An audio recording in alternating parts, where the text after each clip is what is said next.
Hello dear students, बहुत बहुत स्वागत आप सभी का सक्सेस वर्ल्ड एमसीक्यू चैनल पर।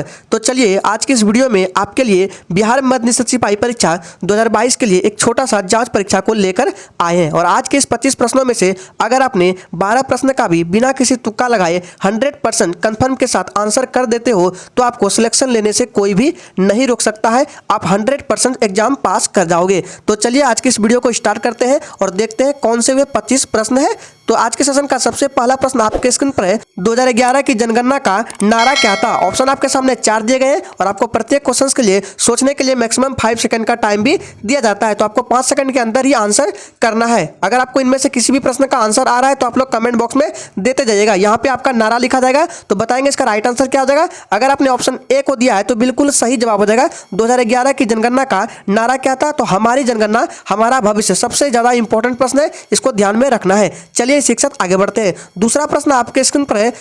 भारत में कुल पब्लिक सेक्टर बैंकों की संख्या है। ऑप्शन आपके सामने 4 है। चलिए फटाफट से आंसर करते जाइएगा और याद रखिएगा ईमानदारी पूर्वक आप लोगों को सेशन के लास्ट में अपना अपना स्कोर भी देना है। तो चलिए दूसरे का राइट आंसर अगर आपने ऑप्शन बी को दिया है तो बिल्कुल सही जवाब हो जाएगा। भारत में कुल पब्लिक सेक्टर बैंकों की संख्या 12 है। ऑप्शन बी बिल्कुल राइट आंसर हो जाएगा। चलिए शिक्षक आगे बढ़ते हैं। तीसरा प्रश्न आपके स्क्रीन पर है। रिएक्टर स्केल किसके मापने में प्रयोग होता है? चलिए फटाफट से आंसर करेंगे।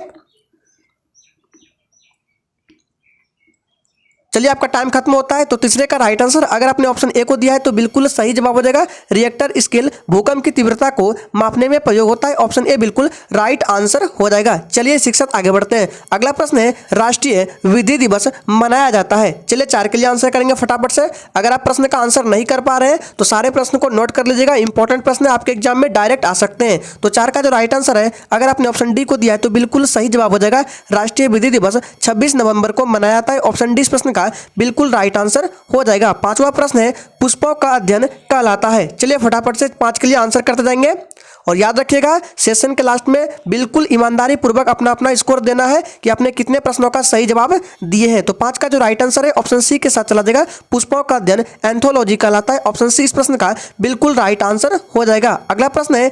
निम्न में से मंत्रिपरिषद किसके प्रति उत्तरदायी होती है? चलिए फटाफट से आंसर करते जाएंगे और सेशन पर क्लिक किया है तो सेशन को पूरा देखिएगा क्योंकि आज के सेशन में टोटल 25 इंपॉर्टेंट प्रश्नों को रखा गया है। तो 6 का राइट आंसर आपका ऑप्शन बी के साथ चला जाएगा। लोकसभा। याद रखिएगा निम्न में से मंत्रिपरिषद किसके प्रति उत्तरदायी होती है? तो लोकसभा के प्रति। ऑप्शन बी इस प्रश्न का बिल्कुल राइट आंसर हो जाएगा। 7वां प्रश्न है। निम्न में से भारत के उपराष्ट्रपति से संबंधित प्रावधानों को किस देश के प्रावधान से संविधान से ग्रहण किया गया है? चलिए आंसर करेंगे 7 के लिए।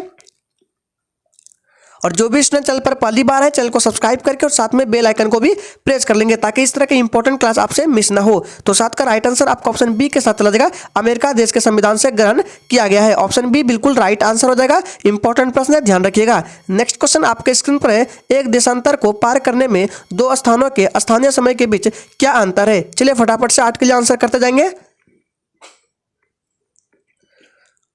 चलिए तो 8 का जो राइट आंसर है आपको ऑप्शन चला देगा सी के साथ। याद रखिएगा 4 मिनट का समय लगता है। ऑप्शन सी बिल्कुल राइट आंसर हो जाएगा। नेक्स्ट क्वेश्चन है। स्वतंत्र भारत के पहले शिक्षा मंत्री कौन थे? आंसर करेंगे। इंपॉर्टेंट प्रश्न है, सभी प्रश्नों को ध्यान में रखिएगा।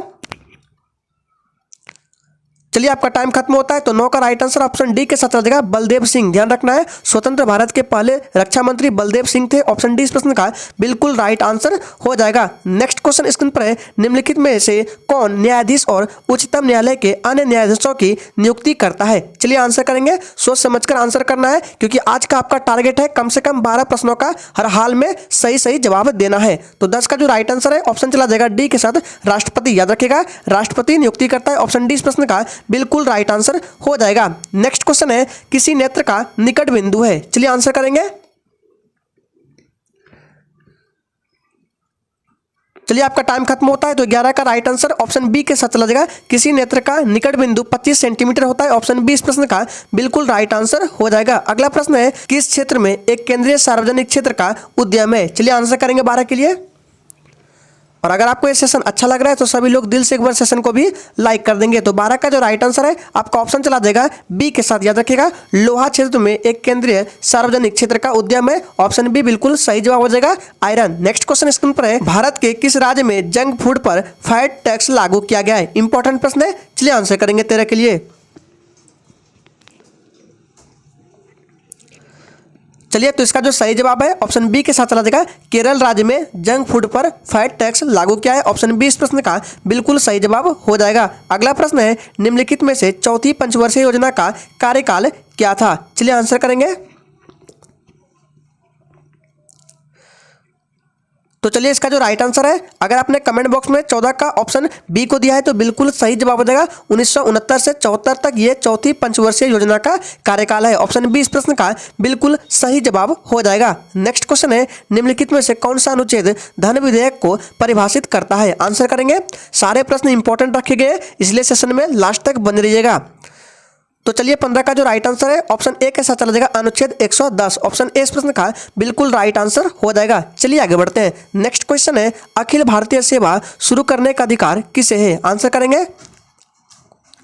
अगर आपको आंसर करने के लिए पर्याप्त टाइम नहीं मिल रहा है तो वीडियो को रोक लीजिएगा, फिर आंसर कीजिएगा, लेकिन आंसर आपको हर हाल में देना है। तो 16 का जो राइट आंसर है ऑप्शन ए के साथ चला जाएगा, अखिल भारतीय सेवा शुरू करने का अधिकार राज्यसभा को। ऑप्शन ए इस प्रश्न का बिल्कुल राइट आंसर हो जाएगा। नेक्स्ट क्वेश्चन है, बनारस हिंदू विश्वविद्यालय की स्थापना किस वर्ष हुई थी? मोस्ट इंपॉर्टेंट और वीवीआई प्रश्न है। चलिए आंसर करेंगे 17 के लिए।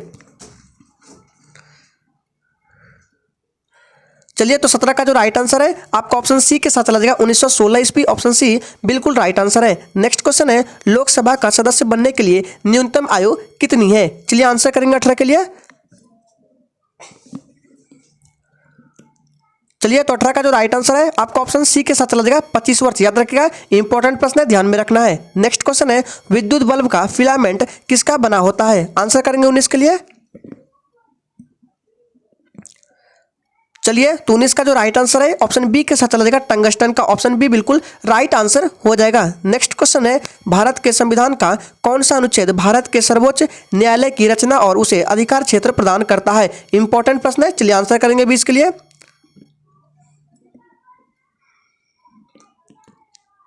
चलिए, तो 20 का जो राइट आंसर है आपका ऑप्शन चला देगा डी के साथ, अनुच्छेद 124। याद रखिएगा, ऑप्शन डी बिल्कुल राइट आंसर हो जाएगा। अगला प्रश्न है, निम्नलिखित में से किस वर्ष को महान विभाजक वर्ष के रूप में जाना जाता है? यह प्रश्न आपके एग्जाम के लिए कतई जहर प्रश्न है, इंपॉर्टेंट प्रश्न है, ध्यान में रखिएगा। चलिए आंसर करते जाएंगे किसके लिए। चलिए, तो इसका जो राइट आंसर है ऑप्शन ए के साथ चला जाएगा, 1921। याद रखिएगा, ऑप्शन ए बिल्कुल राइट आंसर हो जाएगा। अगला प्रश्न है, 1983 में केंद्र राज्य संबंधों पर केंद्र सरकार द्वारा निम्नलिखित में से कौन सा आयोग नियुक्त किया गया था? मोस्ट इंपॉर्टेंट और वीवीआई प्रश्न है। चलिए आंसर करेंगे। अगर आपने अभी तक सेशन को लाइक नहीं किया है तो सभी लोग दिल से एक बार सेशन को लाइक कर देंगे, और जो भी स्टूडेंट चैनल पर पहली बार है चैनल को भी सब्सक्राइब कर लेंगे। तो 22 का राइट आंसर ऑप्शन ए के साथ चला जाएगा, सरकारिया आयोग। ऑप्शन ए बिल्कुल राइट आंसर हो जाएगा। अगला प्रश्न है, केंद्र शासित प्रदेशों संवैधानिक प्रावधान के अनुसार से कितने सदस्य लोकसभा में चुने जाते हैं? चलिए आंसर करेंगे 23 के लिए। सारे के सारे प्रश्न सिलेक्टेड है और जो आपके एग्जाम में पूछे जाएंगे उसी प्रश्न को इस सेशन में रखा गया है। तो 23 का जो राइट आंसर ऑप्शन ए के साथ चला जाएगा, 20। याद रखिएगा, ऑप्शन ए बिल्कुल राइट आंसर हो जाएगा। केंद्र शासित प्रदेशों से 20 सदस्य लोकसभा में चुने जाते हैं। ऑप्शन ए इस प्रश्न का बिल्कुल राइट आंसर हो जाएगा। नेक्स्ट क्वेश्चन है, हाई कोर्ट ने किस अनुच्छेद के तहत रिट जारी की है? चलिए आंसर करेंगे 24 के लिए।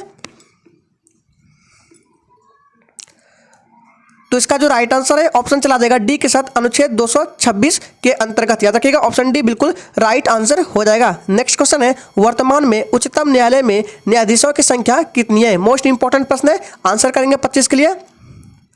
और ये आज के सेशन का आखिरी प्रश्न है, तो उम्मीद करेंगे आप लोगों ने 25 में से कम 12 प्रश्नों का सही जवाब दिया होगा। तो 25 का राइट आंसर सी के साथ चला जाएगा, 34। याद रखिएगा, वर्तमान में उच्चतम न्यायालय में 34 न्यायाधीशों की संख्या है। ऑप्शन सी बिल्कुल राइट आंसर हो जाएगा। तो इस तरह के क्विज को देखने के लिए आप हमारे चैनल को सब्सक्राइब कर सकते हैं। तो आज के लिए इतना ही, तब तक के लिए जय हिंद।